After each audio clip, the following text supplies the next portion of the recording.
let's begin with today's session. The first speaker is Arvind Kamath ji. So, Arvind, please begin your presentation. You will have about 25 minutes in which try to wrap up your presentation in 15 and then 10 Yeah, minutes we can have for our conversation. yeah, sure. Yeah. Thank you, Kathy. So, good evening to all the participants.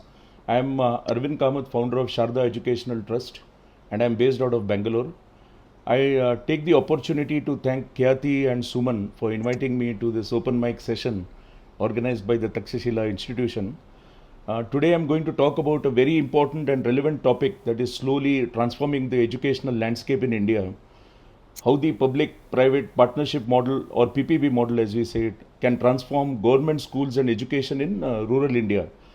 My session is, as you said, planned for 20 minutes. I request you to share your thoughts or suggestions post the presentation. I'll keep it open with few questions to you.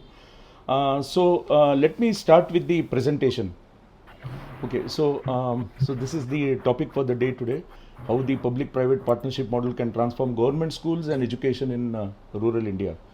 But before I jump into the presentation, so let me share a few thoughts about how I've gone about preparing the presentation. It's all focused on Karnataka for the time being, the state where I belong to, and where our NGO is involved. And while discussing or while proceeding with this, I'll be talking about the government schools in Karnataka. The CSR data is also more focused on Karnataka. And the case studies, which I'm going to talk about, couple of case studies, they're all based on my personal experience. And most of the points being discussed may or may not be applicable pan-India. So it all depends, because Karnataka as a state, as you know, is quite developed compared to other states, and the CSR funds that flow into Karnataka is also much higher compared to other states. So now let's look at the topics that I'm going to cover. So first topic that I'm going to cover is the challenges faced by government schools. So let's look at the challenges first, and then we'll look at how much is the state of Karnataka spending on education, and how much CSR funds are flowing into Karnataka. Then the private sector involvement in education. Case study of a rural government school in Devanalli Taluk. So this is in Bangalore rural district that has undergone a massive transformation since 2018. And then a case study of a rural government school in Ramanagara district that is looking forward to a transformation, which is still in the old in a dilapidated condition. And both these schools are less than 50 kilometers from Vidhan Saudha, which is the power center of the state. And at the end, I'll leave you with a couple of questions to think about or to ponder about, or I may seek answers from you, or we may not have answers. Maybe we may have to look at public policy to look into these answers. So let me go to the next one, the next slide. So what are the challenges faced by schools in Karnataka, in government schools in Karnataka? So firstly, see the information that I have here is from Prajavani newspaper, which is a sister publication of Deccan Herald, and it's dated 1st of December 23. Most of the classrooms, here, especially in remote areas of Karnataka, are used as cattle shed. You can see an image here where goats are kept in the school. So this is the state of some of the schools, I would say, not most of the schools. Many government schools are shutting down every year. Okay, the reasons are there. So they have teachers but no students, or they have students but no teachers. Many parents now are preferring private schools to government schools, particularly English medium schools. Close to 300 government lower primary schools. Lower primary are schools that admit standard first to standard fourth in the state. And they are closed due to lack of students, and it includes all the mediums: Kannada, Urdu, Tamil, Telugu, Marathi medium schools. In the current academic year 23-24, more than 3,500 government schools have less than 10 students. So that is really alarming. And now you can see the images here. You can see that, right? Lack of infrastructure in government schools, poor state of toilets, etc. So you can see here. Look at the image here, where the board has fallen down. Here, the condition of the toilet, then the washrooms.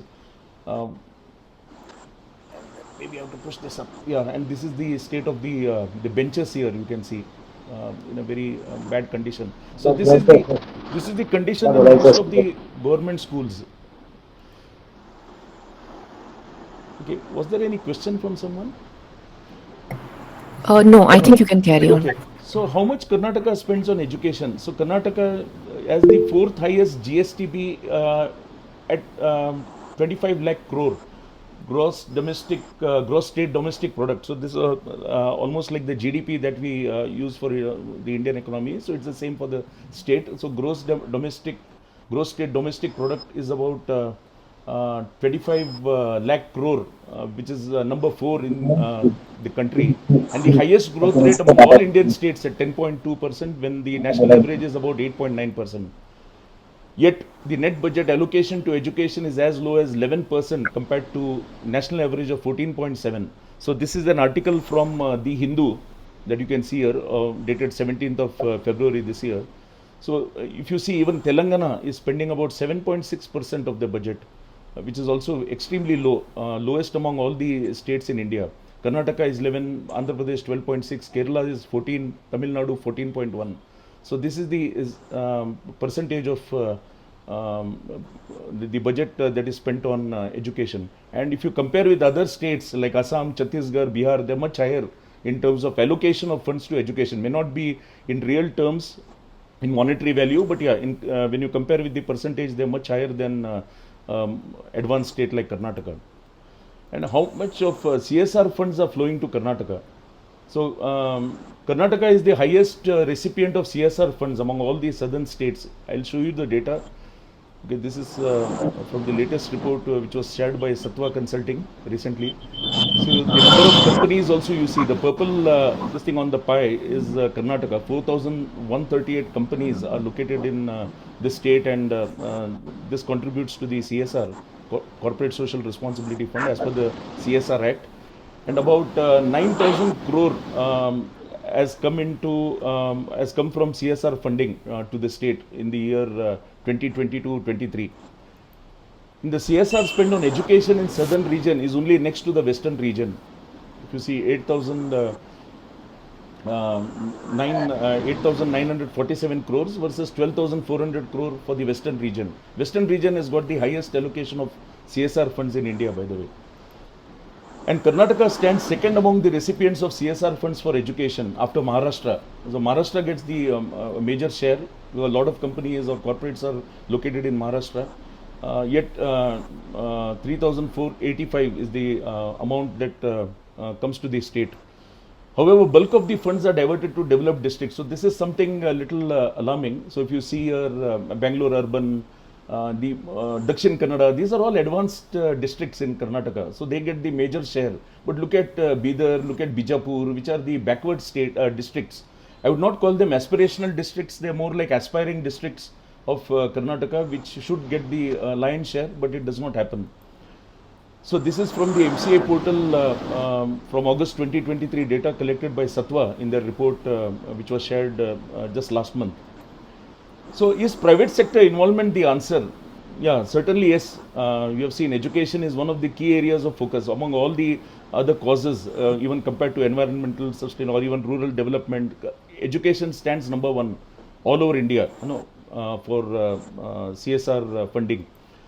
And corporates allocate a large portion of their CSR funds towards infrastructure development projects in government schools. So you can see these are the schools that I personally visited. So these are the some of the images have been taken by me.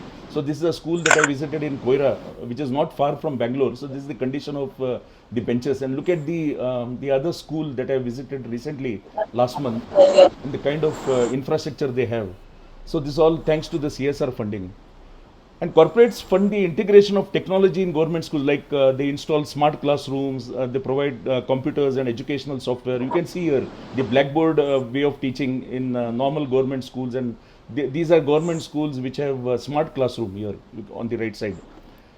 And also, yeah, the most important thing is the toilets, because if you visit any government school, I think anywhere in India, especially in this state where the condition of the toilets is in a very bad, or rather in a very dilapidated condition, there's no water, there's no plumbing, there's no flush, nothing. So there are just one or two toilet blocks which are available for boys and girls. So this is the condition. But yeah, thanks to CSR funding, again, also seen many government schools having lovely toilets, for their kids, with all the facilities involved. And then, of course, the libraries, laboratories, playgrounds. So these are all the facilities that have been provided through CSR funding. Now, One this, second, yeah, yeah, Arvind. Bhaskar, can you please go on mute? I'm trying to mute you, but I'm not able to mute you. So can you please mute yourself? It's creating a lot of distraction. So can you, just mute yourself, please? Yeah, you're still not on mute, Bhaskar.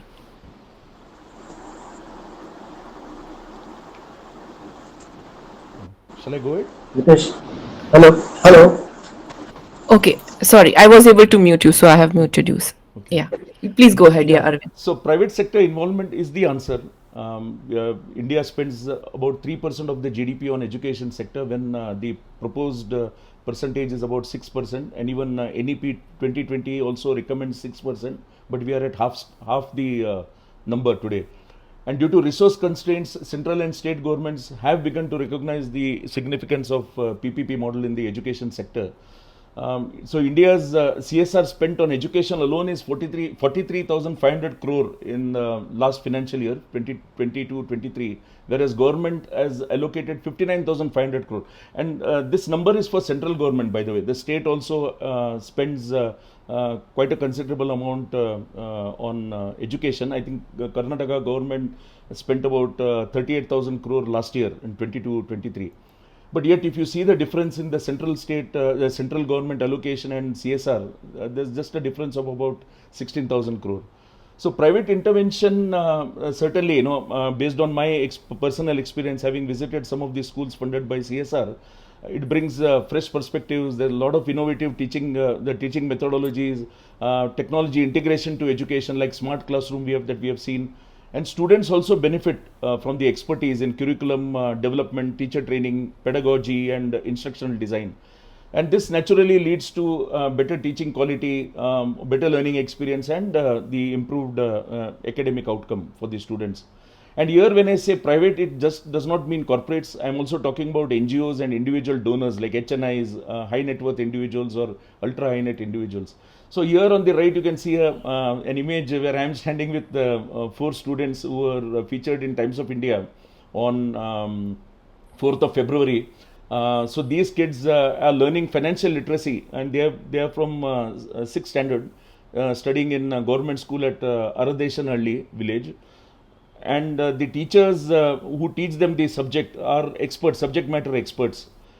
Of course, the CSR funding is coming from BIL, Bangalore International Airport Authorities, and they have engaged NGOs for different areas, like for music, for financial literacy, and for many other things, teaching them games, etc. And increased access to education. So, though I mentioned that aspirational districts are not the focus of CSR, but then there are few corporates who are focusing on aspirational districts, some remote districts as well. So because of which the marginalized segment and underserved regions are being supported, and also the education reaches every child regardless of their social or economic standing in the society. We'll go to the next slide. So now I'll jump into the case study, and this is a school that I visited just last month on Feb 17th. So this is a government school near Bangalore in Devanalli Taluk, Bangalore Rural District, not very far from the international airport. So this is the condition. This was the condition of the school in 2018 that you can see. This was how the school looked like. Look at the toilets here. Look at the classrooms here. So this is what. But it had large space, open space here. So what has happened after BIL took over this school as per the PPP model? So they have entered into an agreement with the state government of Karnataka for 10 years, starting 2018, where they have adopted this school. So look at the transformation that has happened. Look at the building premises, and I'll show you many other things in the next slide, how it has transformed the entire education, or rather the the environment in the school. and what has changed thereafter. The student strength grew 6 times from 90 to 525, from standard first to 8th, from 2018 to 2024. 6 years, 6 times growth from 90 to 525. The principal or the HM was telling me that most of the parents who are sending their kids to private schools have now started sending them to this school in at this GHPS Ardeshanalli. And they introduced science lab, computer lab, sports center, library, music class, karate, financial literacy program. So financial literacy program, most of the even private schools don't have this kind of a program. I see most of the international schools or maybe top end schools offering this kind of a program. So in a government school where children learn financial literacy is very rare. LKG and UKG was introduced. Earlier it had only first to 8th, but now LKG, UKG, and also they are transitioning from Kannada to English medium.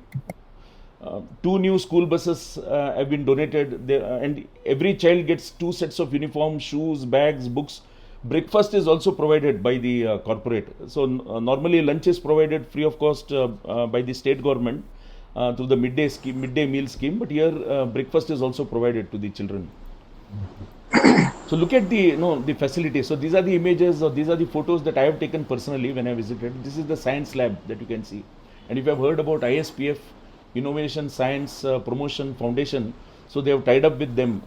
It's an NGO which focuses on creating science labs and teaching science in an experiential manner. So this is what they have in the science lab. This is the library room. You can see most of the stuff that they have. These are all state of the art. Whatever books or whatever they have, Pratham books and from other NGOs, they have these kind of books. The LKG classroom looks like this. It is no different than any private school. Music class is held here every Saturday.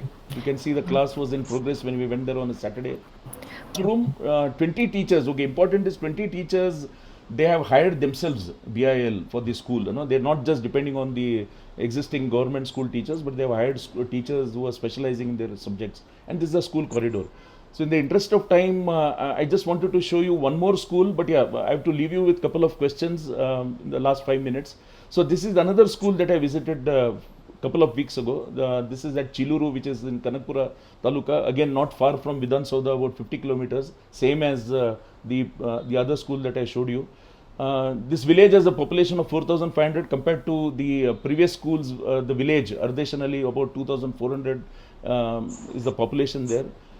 Just 67 students from standard 1st to standard 7th.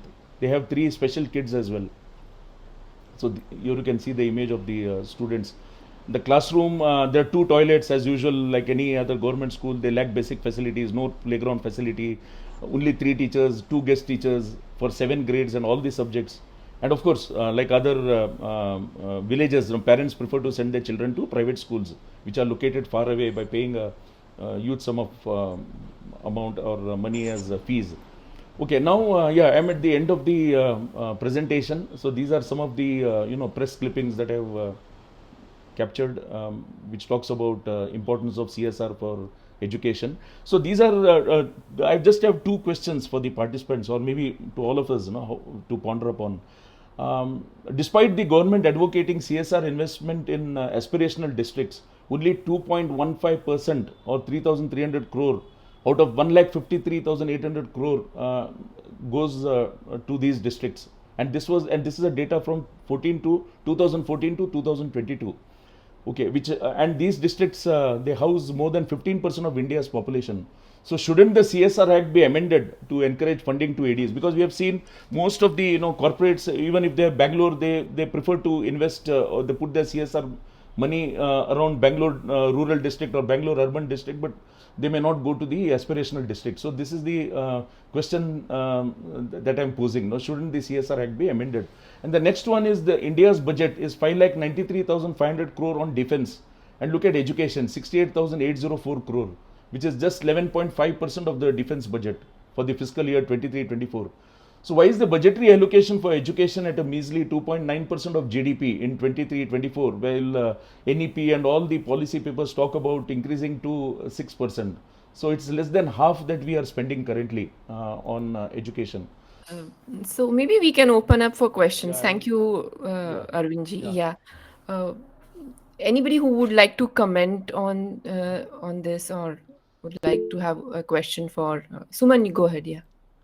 I have a million questions, but I will keep quiet until others get a chance. Yes, please. Yeah, no, I just wanted to make one comment.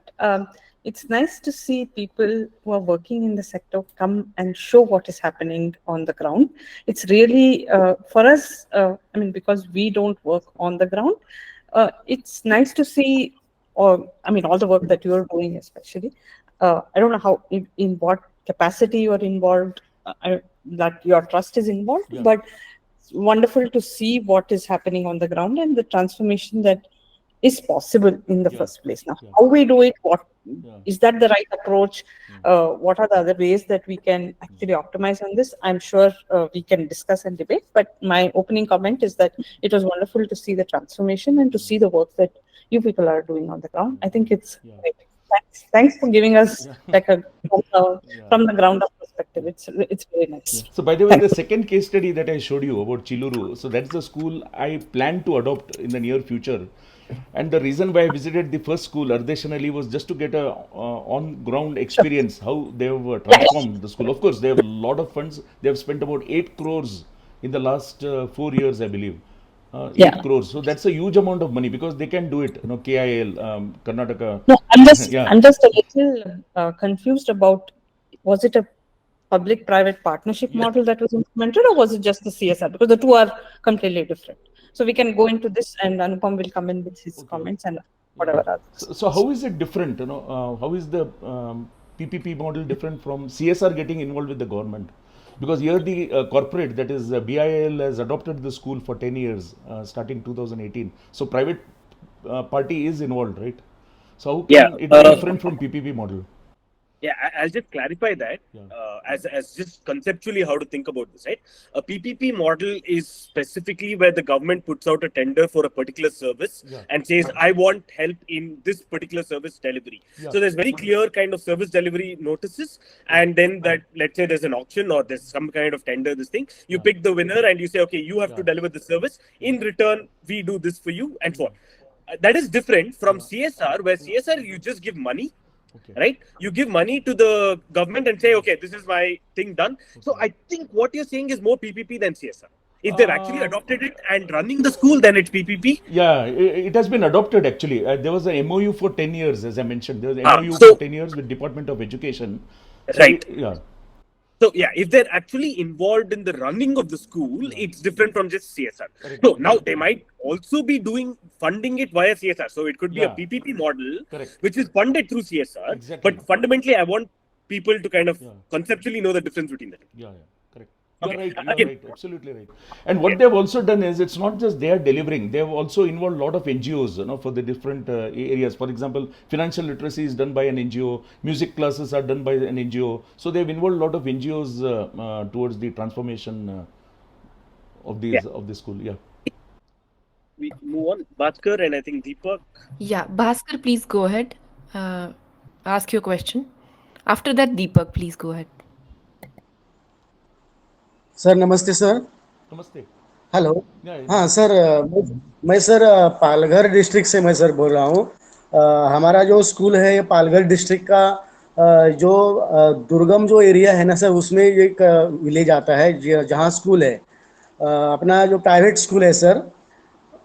और यहाँ का जो surrounding जो है पूरा पहाड़ी इलाका है, और ये पहाड़ी इलाके में अपना ये संस्था काम कर रही है सर। और जो काम कर रही है संस्था, वो बच्चों को, जैसा हम मराठी माध्यम का जो स्कूल है गवर्नमेंट का, तो उन्हीं तो वैसा ही यहाँ का इंग्लिश स्कूल जो है उसको हम यहाँ के बच्चों को पढ़ाते हैं। और यहाँ के जो सब लोग जो है सब मतलब फीस नहीं भर सकते हैं। और मैं खुद टीचर हूँ सर, गवर्नमेंट टीचर हूँ, मैं गवर्नमेंट जॉब करता हूँ। तो मैं यही गांव में जहाँ स्कूल है इसी गांव में मैं रहता हूँ। और ये अभी 2016 से ये स्कूल चालू है। और कोविड के पहले सर 150 बच्चे थे, लेकिन कोविड के बाद जैसा ये स्कूल बंद जैसा ही फिर हो गया 1 साल। और इस साल में फिर नर्सरी से स्कूल चालू किया है सर, नर्सरी जूनियर और सीनियर से। तो यहाँ का सर मेरा जो दिक्कत है ट्रांसपोर्टेशन का है। यहाँ का सराउंडिंग पूरा पहाड़ी इलाका है, यहाँ आने जाने का बच्चों को कोई सुविधा नहीं है, तो ट्रांसपोर्टेशन ये मेजर प्रॉब्लम सर अपने स्कूल के लिए है सर। हाँ सर। हाँ हाँ नहीं आपका जो फंडिंग का जो रिक्वायरमेंट है वो यहाँ पे हम नहीं बात कर सकते हैं, सॉरी। या सर, या सर, सॉरी सर। हाँ सर, यहाँ पे नहीं बात कर सकते हैं। या ठीक है, ये इस मीटिंग में तो हम ये डिस्कस कर रहे हैं कि पब्लिक प्राइवेट पार्टनरशिप से कैसा बेनिफिट गवर्नमेंट। हाँ सर, मुझे कुछ आइडिया नहीं था, जैसा चेतन भाई ने सर नंबर दिया था तो मुझे कुछ आइडिया नहीं था इस मीटिंग का। या सर, या कोई बात नहीं, हाँ, that's okay. Maybe Deepak, can you go ahead next? Good evening to all. Basically, my question is, we have been understanding these two concepts. One is PPP and one is CSR. CSR standalone by giving money and then through government, and CSR through PPP or otherwise. Now, if you see from the states of Ladakh, that is UT Ladakh, state of J&K, coming down to Himachal, then to Uttarakhand, this CSR thing has really backfired there. And this I'm talking with personal experience, having seen these areas. Just to gain limelight, just to gain media publicity, just to gain few likes, things like this, things are done. Things are done, and they are done in a jiffy. They are done overnight. The posters are made, banners are made, people are brought, computers are placed. It is all like a TV set happening. But after 6 months, after 1 year, it fizzles out. Now, that school, that institution, or that whichever facility has been created, it goes down the drain, and then it leads to a lot of resentment. And any teacher, like अभी थोड़ी देर पहले ये जो हमारे अध्यापक थे जो उन्होंने एक सरकारी स्कूल के ये टीचर हैं, तो मैं केवल इनकी आवाज से और इनके कहने से वो दर्द समझ सकता हूँ कि ये क्या वहां पे झेल रहे होंगे। बड़ा आसान है इधर चेयर टेबल में मेरे को बैठ करके बोलना एयर कंडीशन कमरे में कि हम ये करेंगे या नहीं करेंगे, लेकिन जो आदमी, मैं इनको जानता भी नहीं हूँ, पहली बार इनके बारे में सुन रहा हूँ, इनकी आवाज सुनी मैंने, for the first time I could see the pain this man and what is he asking a transportation. So like for example SBI has got various models. At times when you ask these SBI people, they give you very lame kind of thing. Either we can make laboratories for you. I don't need a lab. I don't need a lab in a private, the primary class or secondary class. My basic requirement is toilet and good drinking water. In spite of all these promises made by XYZ at ABC place, the basic toiletry facility for the girls, the boys, and the basic water facility is not there. The roofs are collapsing, the windows are not there, the children are there in the pitch dark night. They are made to sit and say ki chalo abhi exam abhi kara denge in second shift and all that. So my only thing is what you have already brought out in question number 1 and 2. This CSR Act needs a major reform. This damn thing needs a major reform. It needs practical points. It's some think tanks who are like you are working on ground. There are learned people, August gathering, who is on ground. We need some constructive ideas and things to be implemented so that what we are talking and the kind of funds which are going back into the corpus and being unutilized, somebody has to take the onus and say ki enough is enough, isko abhi theek se humne karna hai. So I totally agree with you and couldn't second you more. Then हमने इस बारे में कुछ ना कुछ पक्का देखना पड़ेगा कि ये जो मीगर फंडिंग है, and only one point, we cannot compare defense with education. There are two totally different things. Let me tell you, defense is defense. It has to be taken as defense. Education and healthcare is education, healthcare. So one cannot say healthcare is being this, so education should be this. So only that when we are making comparisons, so rather than comparing with a vertical, we should compare it with overall thing and then ask for a vertical only. These were my only points. So the second point, it's not about comparing with defense. I agree, defense is very important, but the public policy documents and even NEP suggested 6%. Why is it only 2.9% today? That was the question. Absolutely. You can go to 4%. We are not even saying 6%. Go totally agree. I'll go a step further. We are talking of the Bharat of future and 2047 catching up with China and all this thing. China is way ahead. If you talk of China, You talk whether by force, whether by conscription, whether by fear, whether by whatever. China is China. You take a project, you will not go on chutti, you will not go home, you will not go anywhere. जब तक काम नहीं करोगे उधर खड़े रहोगे, और either that chap is wiped off from the face of earth or the work is completed. One of the two things. हमारे यहाँ तो अगर वो रोड बननी है 15 किलोमीटर, तो हर एक किलोमीटर में अगर आदमी को वो ठेका नहीं मिलता है तो अगले किलोमीटर की रोड नहीं बनेगी. वो हाईवे में जहाँ पुल बनना है, road will be this side, road will be that side, but there will be no pull. Yeah. Okay. Yeah. I think we are all very passionate and we can go on.